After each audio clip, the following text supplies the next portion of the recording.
Welcome everyone, welcome to JRS Mantra. I am Rajneesh. आज हम लोग हाइड्रोलिक्स और we can say fluid mechanics का लेक्चर नंबर 8 देखने जा रहे हैं।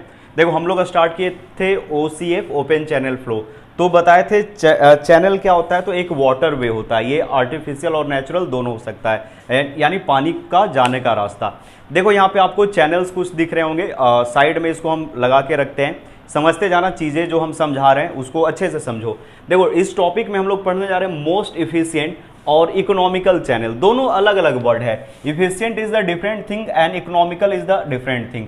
समझना हम क्या बोल रहे हैं कि देखो, चैनल का एक एरिया होगा, ठीक है। ये हो सकता है रेक्टेंगुलर हो, ये हो सकता है कि ट्रेपीजॉइडल सेक्शन हो, ठीक है। इसी तरह से ये सर्कुलर और सेमी सर्कुलर भी हो सकता है। चैनल का सेक्शन है वो क्रॉस सेक्शन एरिया है, वो रेक्टेंगुलर, ट्रेपीजॉइडल और क्या हो सकता है, सेमी सर्कुलर या अदर शेप में भी हो सकता है। मान लो कि ये रेक्टेंगुलर है तो इसका एरिया है 10 मीटर स्क्वायर है, क्रॉस सेक्शन एरिया है वो 10 मीटर स्क्वायर है, ठीक है। ये इसका क्रॉस सेक्शन एरिया है वो 20 मीटर स्क्वायर है, ठीक है। ट्रेपीजॉइडल फिक्स किया गया है, सेमी सर्कुलर फिक्स कर दिया गया है, इसका मान लो 15 metre square cross section area है। इतना समझ में आ गया।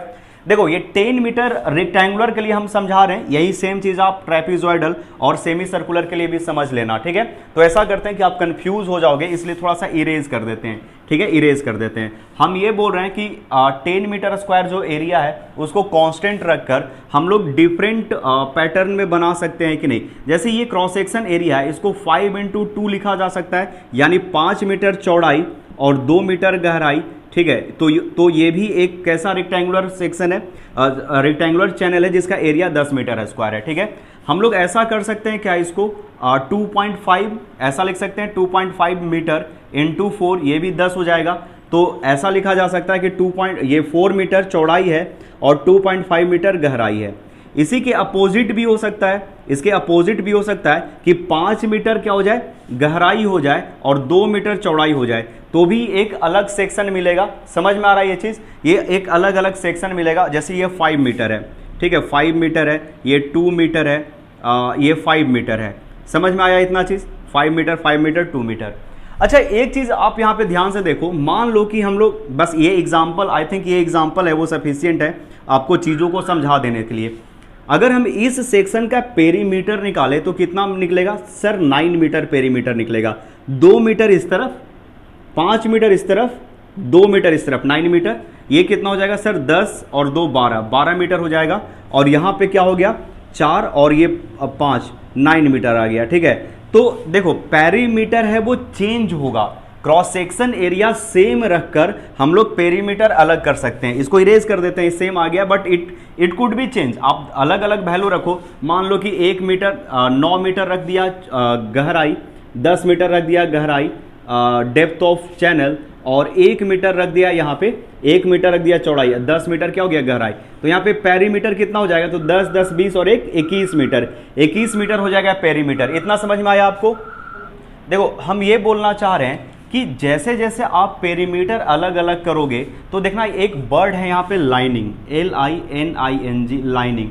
लाइनिंग का मतलब क्या है, यहाँ पे जो आपको एक ट्रेपीजॉइडल सेक्शन दिख रहा होगा या ट्रेपीजॉइडल जो चैनल दिख रहा होगा, चैनल में चारों तरफ प्लास्टर किया गया है। इधर भी प्लास्टरिंग का काम किया गया है, इस तरफ भी प्लास्टर किया गया है, इस तरफ भी प्लास्टर किया गया है, ठीक है। या हो सकता है कि देखो, यहाँ पे एक चैनल आपको दिख रहा होगा, जो आप देख रहे होंगे कि यहाँ पे रॉक या स्टोन को मिलाकर या स्टोन को जोड़कर इसका बेड तैयार किया गया है। यही कहलाता है लाइनिंग। लाइनिंग होता है कि जो चैनल का, ध्यान से सुनना बोल रहे हैं, लाइनिंग क्या होता है, तो चैनल का जो बेड होता है, चैनल का जो सरफेस होता है, उसको ट्रीट करना, उसको लेवल करना, उसमें प्लास्टर करना। आइदर आप ब्रिक से कर सकते हो, या कंक्रीट का बेड बना सकते हो, या रॉक का एक लेयर बना सकते हो, ये कहलाएगा लाइनिंग। ध्यान से समझना, जब पेरीमीटर लेस होगा, क्या बोल रहे हैं, पेरीमीटर, जब पेरीमीटर लेस होगा, कम होगा, तो आपको कॉस्ट कम लगेगा। कॉस्ट कम लगेगा किसका, लाइनिंग का कॉस्ट कम लगेगा।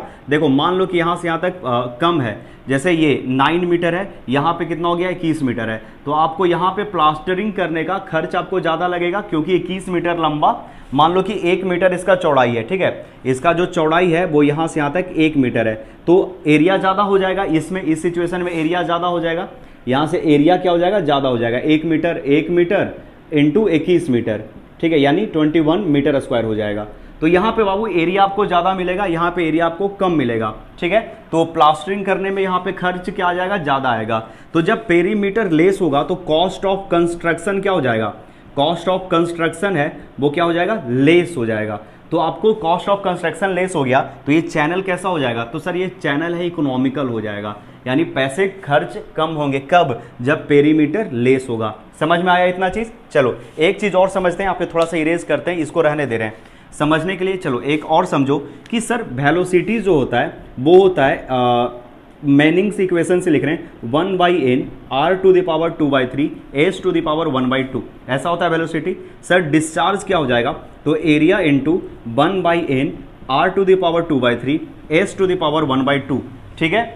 मान लो कि ये जो चैनल है इसका एरिया को हम लोग क्या कर दिए, कांस्टेंट कर दिए, एरिया कांस्टेंट कर दिए, स्लोप को क्या कर दिए, कांस्टेंट कर दिए, स्लोप को कांस्टेंट कर दिया और एन को एक फिक्स वैल्यू कर दिए। तो यहाँ पे ये कांस्टेंट है, ये कांस्टेंट हो जाएगा, ये कांस्टेंट हो जाएगा। तो Q इक्वल टू लिख सकते हैं कोई कांस्टेंट, कांस्टेंट को यहाँ पे हम C से लिख देते हैं, C को एक कांस्टेंट है, बस ऐसे समझाने के लिए आपको कर रहे हैं, ठीक है। C एक कांस्टेंट है और इसके बाद हो जाएगा R क्या होता है, तो sir area upon perimeter to the power 2/3। Area भी कांस्टेंट है तो इसको भी आप बाहर लेके आ जाओ और ये हो जाएगा कांस्टेंट, एक कहीं पे constant value into 1/p to the power 2/3। देखो यहां से क्या आपको दिख रहा है, आपको ये समझ में आना चाहिए कि जो डिस्चार्ज है वो पेरीमीटर के इनवर्सली प्रोपोर्शनल है। सर इनवर्सली प्रोपोर्शनल का मतलब क्या है कि पेरीमीटर जितना कम होगा, इनवर्सली का मतलब क्या है, ये तभी ज्यादा होगा जब दूसरा कम हो जाए। डायरेक्टली का मतलब क्या है, वो ज्यादा तो ये भी ज्यादा। इनवर्सली का मतलब है कि पेरीमीटर जितना कम होगा डिस्चार्ज उतना ज्यादा होगा, तो इसको बोला जाता है इफिशिएंट। समझ में आया। चलो अब इस चीज को हम इरेज करके अच्छे से एक बार फिर से लिख देते हैं। इसी चीज को बस हम आपको लिख रहे हैं कि यहाँ पे सर डिस्चार्ज इक्वल टू हो जाएगा area into velocity, area into 1/n r⁻²/3 s⁻1/2 equal to area into 1/n, यहाँ पे हो जाएगा area into perimeter by 2⁻3 s⁻1/2। When देखना यहाँ पे when area is, area A क्या है सर, तो area N and S is constant, ठीक है। क्या कर दिए, कांस्टेंट कर दिए, मतलब हम लोग एरिया को चेंज नहीं करने जा रहे हैं।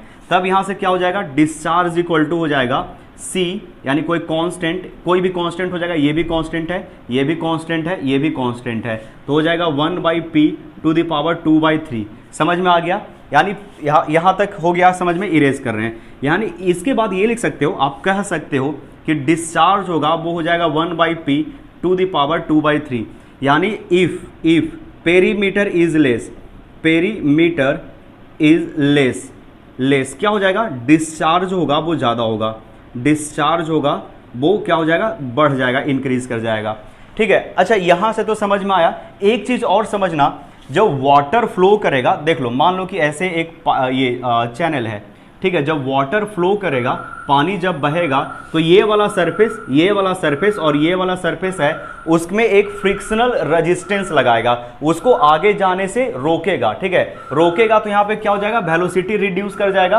तो जितना कम यहाँ पे एरिया होगा, जितना कम पेरीमीटर होगा, उतना जितना ही कम पेरीमीटर होगा उतना कम यहाँ पे रेजिस्टेंस लगेगा। तो जितना कम होगा यहाँ पे एरिया, जितना लेस एरिया होगा उतना ही रेजिस्टेंस कम हो जाएगा और वेलोसिटी क्या हो जाएगा, वेलोसिटी इंक्रीज कर जाएगा। कब, जब पेरीमीटर कम रहेगा, पेरीमीटर कम रहेगा तो वेलोसिटी इंक्रीज कर जाएगा। क्यों, क्योंकि फ्रिक्शनल रेजिस्टेंस कम जाएगा। वेलोसिटी जैसे इंक्रीज किया तो क्या होता है, एरिया इंटू वेलोसिटी होता है डिस्चार्ज।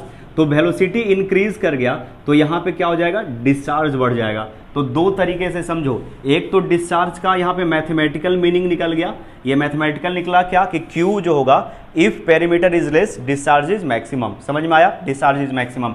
और ये समझ में आया कि जब पेरीमीटर कम रहेगा, सरफेस एरिया कम होगा, तो रेजिस्टेंस जो होगा, पानी को फ्लो करने का जो रेजिस्टेंस है वो कम लगेगा, वेलोसिटी बढ़ जाएगा और क्या होगा, डिस्चार्ज ज़्यादा आएगा। जैसे ही पेरीमीटर कम होगा वैसे ही यहाँ पे कॉस्ट ऑफ कंस्ट्रक्शन भी घट जाएगा।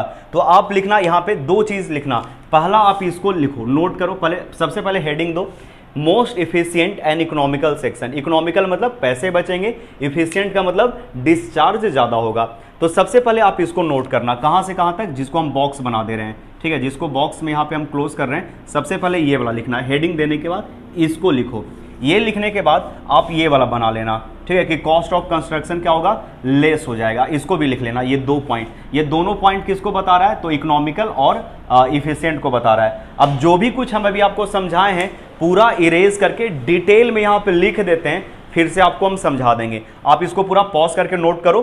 किसको नोट करोगे, फर्स्ट ये, सेकंड ये, इरेज करके आगे बता रहे हैं, ठीक है। तो अभी जो भी हम समझाए हैं मोस्ट इफिशिएंट या मोस्ट इकोनॉमिकल सेक्शन या चैनल सेक्शन के बारे में, उसको एक बार फिर से समझिए, उसके बाद नोट कीजिएगा। मोस्ट इफिशिएंट या इकोनॉमिकल चैनल सेक्शन कब होगा, तो देखना, a channel is considered to be most economical. Economical का मतलब है कि उसको आपको बनाने में पैसे खर्च कम होंगे, ठीक है, और साथ ही साथ आपको वहाँ से वाटर जो कलेक्ट होगा, डिस्चार्ज होगा, जो पानी मिलेगा वो ज़्यादा मिलेगा।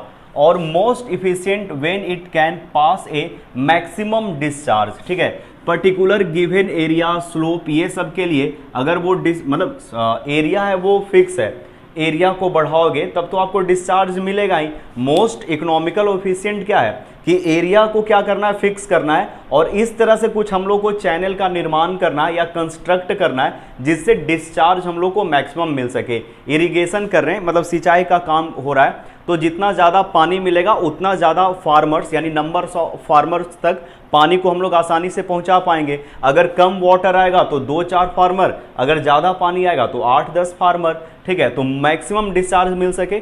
फॉर ए गिवन, गिवन कहने का मतलब है कि यहाँ पे फिक्स कर दिया गया है क्रॉस सेक्शन एरिया, ठीक है, एरिया को हम लोग फिक्स कर दिए cross section area, resistance coefficient and bottom slope, यानी स्लोप इन माइनिंग्स, ये माइनिंग्स फॉर्मूला या इक्वेशन से जो भी रेजिस्टेंस आया था एन का वैल्यू उसको फिक्स कर दिए, बॉटम स्लोप को फिक्स किया गया और क्रॉस सेक्शन एरिया उसको फिक्स कर दिया गया, वो चेंज नहीं होने वाला है। अगर ये ऐसा फिक्स करके हम लोग क्या किए, एन को फिक्स कर दिए, स्लोप को और एरिया को ये कांस्टेंट कर दिए, ठीक है, बताए थे, समझाए थे अभी। तो ये गिवन कांस्टेंट में जहां पे हमको मैक्सिमम डिस्चार्ज मिलेगा वही कहलाएगा मोस्ट इफिशिएंट या इकोनॉमिकल सेक्शन। चलो अब देखना, for maximum discharge perimeter should be minimum. अभी हम लोग ये प्रूफ किए थे कि Q इक्वल टू होता है 1/P। यहाँ पे क्या है, डायरेक्टली प्रोपोर्शनल है या इनवर्सली प्रोपोर्शनल है, तो सर ये इनवर्सली प्रोपोर्शनल है। P का वैल्यू जितना कम होगा, जितना छोटा होगा डिस्चार्ज होगा उतना ज़्यादा होगा, ठीक है। जैसे जैसे आप पेरीमीटर को बढ़ाते जाइएगा, P क्या है, पेरीमीटर, जितना बड़ा पेरीमीटर होगा उतना कम डिस्चार्ज मिलेगा। क्यों, क्योंकि पेरीमीटर ज़्यादा होगा तो वाटर को फ्लो करने में जो रेजिस्टेंस डेवलप होगा वो उसका वैल्यू ज़्यादा होगा, तो उसका वेलोसिटी रिड्यूस हो जाएगा। और डिस्चार्ज क्या होता है सर, तो डिस्चार्ज होता है एरिया इंटू वेलोसिटी, हमको वेलोसिटी को भी बढ़ा के रखना है, ठीक है। तो देखना, for if perimeter is minimum, अगर पेरीमीटर कम होता है then cost of lining, lining क्या है, तो जो चैनल का बेड होता है उस पर आप ईंट बिछाओ या फिर प्लास्टरिंग करो या कोई स्टोन का लेयर दो, वो जो बेड क्लीनिंग या फिनिशिंग होता है वही कहलाता है लाइनिंग, ये समझा चुके हैं। Is very less, cost of lining is less, यानी कम पैसे लगेंगे लाइनिंग करने में, स्लो इसका बेड बनाने में, स्लोप बनाने में, ठीक है। विच directly reduce the cost of construction, जो क्या करेगा, कॉस्ट ऑफ कंस्ट्रक्शन को रिड्यूस कर देगा। Hence channel bill B most economical, ये सस्ता हो जाएगा, पैसे कम लगेंगे। अरे पेरीमीटर के ही अलोंग तो हम लोग ना सरफेस क्लीन करते थे, प्लास्टरिंग करो या वहाँ पे ब्रिक्स को बिछाओ या स्टोन का एक बेड बनाओ, तो जितना कम पेरीमीटर होगा उतना कम आपको मटेरियल लगेगा, मटेरियल कम लगेगा तो हम लोग का कॉस्ट ऑफ कंस्ट्रक्शन रिड्यूस हो जाएगा। उसके बाद देखना, व्हेन पेरीमीटर इज मिनिमम, जब पेरीमीटर कम होगा, resistance development at bottom and side slope will be less, bottom और साइड में जो भी स्लोप होगा जो पानी को आगे जाने से रोकेगा, जब पेरीमीटर है तो रेजिस्टेंस भी कम होगा, एरिया कम जाएगा। तो देखना, perimeter is minimum, resistance develop at the bottom and side slope will be less. देखो कहने का मतलब है कि पानी जो है इसी चैनल से फ्लो हो रहा है ना, पानी यहाँ से फ्लो कर रहा है, तो यहाँ पे जो सरफेस एरिया है, ये सरफेस एरिया और इधर का सरफेस एरिया है वो कम है। क्यों कम है, बिकॉज पेरीमीटर कम है, तो वहाँ से रेजिस्टेंस भी उसको कम मिलेगा, ठीक है। Will be less and velocity of water flow या वेलोसिटी ऑफ वाटर या फ्लो बोलो, वेलोसिटी ऑफ वाटर या फ्लो बोलो, ठीक है, और कर लेना या ब्रैकेट में कर लो, ठीक है, वेलोसिटी ऑफ वाटर और ब्रैकेट में लिखो फ्लो इज इंक्रीज्ड, या तो वाटर का वेलोसिटी या उसी का दूसरा नाम है फ्लो, वेलोसिटी इंक्रीज कर जाएगा, एरिया इतना है तो वेलोसिटी ज़्यादा बढ़ गया तो डिस्चार्ज भी क्या होगा, बढ़ जाएगा, because discharge equal to area into velocity is increased for same area, hence discharge is maximum that is channel is most efficient, या फिर आप इसको इकोनॉमिकल भी बोल सकते हो, चैनल क्या हो जाएगा, मोस्ट इफिशियंट और इकोनॉमिकल। तो इफिशियंट कब होगा, जब मैक्सिमम डिस्चार्ज मिलेगा, इकोनॉमिकल कब होगा, जब पैरामीटर कम रहेगा तो लाइनिंग करने में खर्च कम लगेंगे। आप इसको पूरा पॉज करके नोट डाउन कर लो, इरेज करके आगे बता रहे हैं। तो अब हम लोग देख रहे हैं मोस्ट इकोनॉमिकल या इफिशियंट रेक्टेंगुलर चैनल। अच्छा, ये रेक्टेंगुलर चैनल है जिसकी चौड़ाई b है और डेप्थ ऑफ फ्लो y है, ये कौन से कंडीशन पे, किस कंडीशन पे, यानी ध्यान से समझना, y का वैल्यू हम लोग कितना पुट करें और b का वैल्यू है वो कितना पुट कर दें ताकि ये मोस्ट इकोनॉमिकल और एफिशिएंट चैनल हो जाए, यानी इसको बनाने में खर्च कम आए और इससे हम लोग को डिस्चार्ज ज़्यादा मिले। चलो मोटा मोटी ये बोल रहे हैं कि किस तरह से हम लोग b और y को अरेंज करें, यानी b और y में हम लोग क्या रिलेशन रखें जिससे इसका पेरीमीटर है वो मिनिमम हो जाए, ठीक है। जब पेरीमीटर मिनिमम हो जाएगा तो क्या हो जाएगा, मोस्ट इकोनॉमिकल हो जाएगा, लाइनिंग करने में यानी कॉन्क्रीटिंग करने में हम लोग को मिनिमम कॉस्ट देना पड़ेगा, पैसे कम देने पड़ेंगे, साथ ही साथ इससे डिस्चार्ज भी हम लोग को ज़्यादा मिलेगा। अगर हम इस रेक्टेंगुलर चैनल को ऑब्जर्व करें तो इसका एरिया कितना होगा, अगर यहाँ से पूछते हैं क्रॉस सेक्शन एरिया, ठीक है, CS का मतलब यहाँ पे हो गया क्रॉस सेक्शन एरिया, वो आपको B इंटू बाई दिखाई देगा, ठीक है। अच्छा सर, इसका पेरीमीटर क्या हो जाएगा, पेरीमीटर हो जाएगा y plus B plus y, यानी इसका मतलब है 2 प्लस बी, ये हो जाएगा पेरीमीटर, ठीक है। ऑलरेडी हम लोग ये ऑब्जर्व किए कि जब पेरीमीटर P है वो मिनिमम होगा, जब पेरीमीटर मिनिमम होगा तो डिस्चार्ज क्या होगा, मैक्सिमम होगा, मैक्सिमम डिस्चार्ज मिलेगा, ठीक है। तो यहाँ से पेरीमीटर P है उसको हम 2 प्लस बी लिख रहे हैं। अब पेरीमीटर मिनिमम होने के लिए ध्यान से समझना, 4 minimum perimeter, 4 minimum perimeter metre क्या होना चाहिए, मिनिमम पेरीमीटर होने के लिए dp अपॉन डी बाई, ये जो डिफरेंशियल इक्वेशन है आपको इसको जीरो करना है।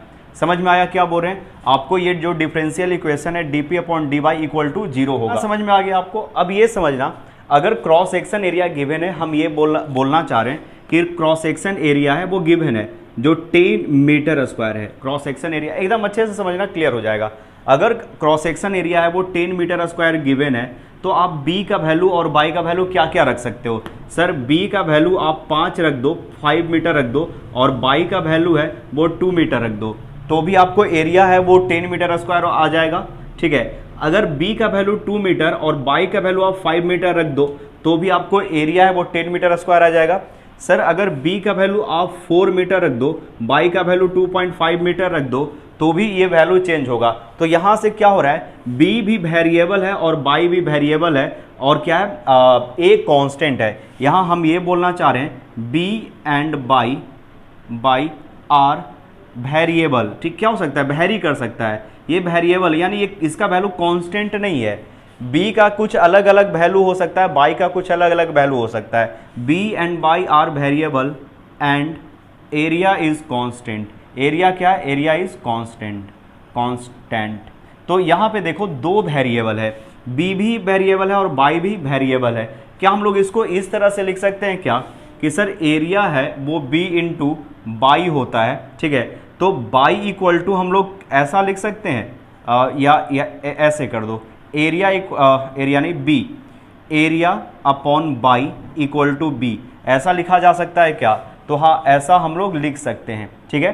तो अब देखना अगेन ये इसको हम बोल रहे हैं क्या, इक्वेशन फर्स्ट, इसको बोल रहे हैं इक्वेशन सेकंड, इसको हम बोल रहे हैं इक्वेशन थर्ड, ठीक है, थर्ड, ऐसा हम ऐसा बोल रहे हैं। तो देखो यहाँ से फ्रॉम इक्वेशन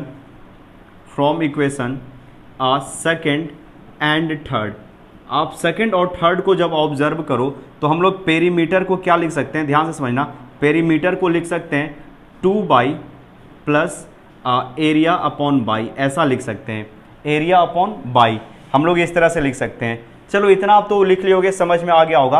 अब हम लोग dp अपॉन डी बाई का कॉन्सेप्ट है उसको लगाएंगे। यहाँ से लिखने के बाद नीचे लिखना dp upon D y equal to, ये क्या हो जाएगा, यहाँ से पेरीमीटर का वैल्यू क्या है, तो sir 2 by plus area upon by. अब इनको हमको क्या करना है, डिफ्रेंशिएट करना है बाई डी बाई, ऐसा होगा।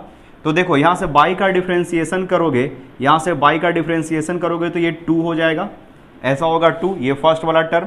सेकंड वाला टर्म है प्लस एरिया है वो कांस्टेंट है और यहाँ पे माइनस है, ठीक है, ध्यान से समझना, ये ऐसा कुछ लिखा हुआ है 1 बाई बाई, आप इसको लिख सकते हो बाई का पावर -1 और डिफ्रेंशिएशन करोगे बाई का पावर -1 अपॉन डी बाई, तो ये हो जाएगा बाई का पावर -2, बाई का पावर -2 क्या हो जाएगा 1 बाई बाई स्क्वायर, ऐसा होगा। डिफ्रेंशिएशन करेंगे तो -1 हो जाता है पावर, तो ये हो जाएगा 1 बाई स्क्वायर, ऐसा हो जाएगा, पाई स्क्वायर हो जाएगा और एक निगेटिव साइन आएगा क्योंकि ये -1 माइनस पावर 1 था तो यहाँ पे निगेटिव साइन होगा और ये हो गया 0, ठीक है, ये कुछ ऐसा डिफ्रेंशिएशन होगा।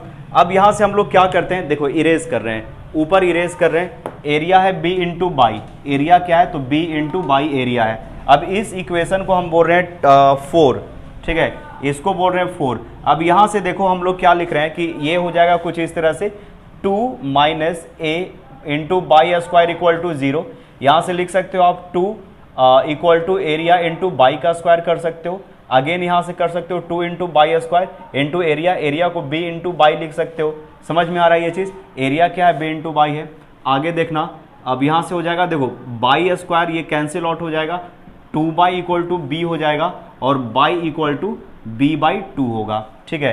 तो ये एक हम लोग को कंडीशन मिल गया कि आप बाई जो है, बाई का वैल्यू है वो कितना रख दो, b बाई 2 रख दो, ठीक है, b बाई 2 रख दो तो आपको आपका जो कंडीशन है वो फुलफिल हो जाएगा। यानी अगर इफ b को रखना है 4 तो बाई को रखना होगा 2, तो यहाँ पे आपको मोस्ट इकोनॉमिकल सेक्शन मिलेगा। अगर आपको b को रखना है 6 तो आपको बाई को रखना है 3, बिकॉज बाई यानी depth is half of width. यहाँ पे क्या बोल रहे हैं, डेप्थ ऑफ फ्लो, यहाँ लिख लेना इसको भी, depth of flow must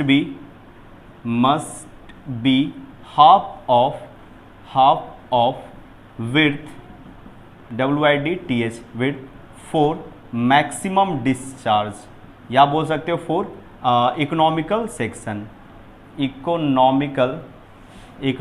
section, ठीक है, आप इसको भी लिख लेना। किसके लिए है, तो ये सर रेक्टेंगुलर चैनल के लिए है। तो ट्रेपेजॉइडल और सर्कुलर होगा उसका अलग अलग कंडीशन होगा, तो हाँ उसका अलग अलग कंडीशन होगा, बस dp अपॉन डी बाई है वो 0 करना है। तो उम्मीद है कि चीज़ें समझ में आई होगी। अब इसको हम इरेज करते हैं और इरेज करने के बाद आपको हम कुछ और टर्म्स हैं वो लिखवा रहे हैं, ध्यान से समझना, ध्यान से समझते जाना। देखो अगर हम यहाँ पे देखें कि एरिया इक्वल टू क्या होता है, देखना अब नेक्स्ट पॉइंट लिखना, यहाँ पे नेक्स्ट पॉइंट लिखना, एरिया इक्वल टू होगा, यहाँ पे एरिया इक्वल टू होगा b इंटू बाई, ठीक है, और पेरीमीटर इक्वल टू होगा 2 बाई प्लस b, ऐसा होगा। अच्छा फॉर मोस्ट, या बोल सकते हो फॉर मोस्ट, हाँ लिखते हैं, ठीक है, मोस्ट इकोनॉमिकल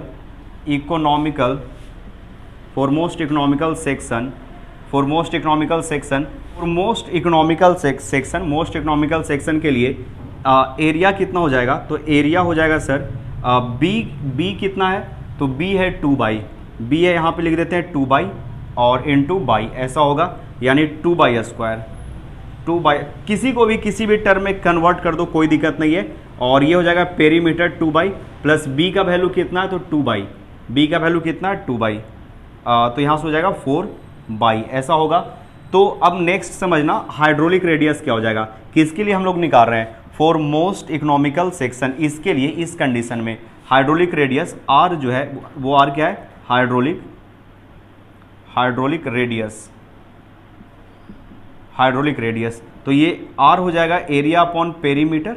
एरिया कितना है सर, तो एरिया है 2 बाई स्क्वायर, सर पेरीमीटर क्या है, तो 4 बाई, तो यहाँ से कैंसिल आउट होगा, 2 बचेगा, बाई कैंसिल आउट होगा, ऊपर बचेगा बाई, अब बाई 2, तो r का वैल्यू हो जाएगा बाई 2, यहाँ से हो गया हाइड्रोलिक रेडियस।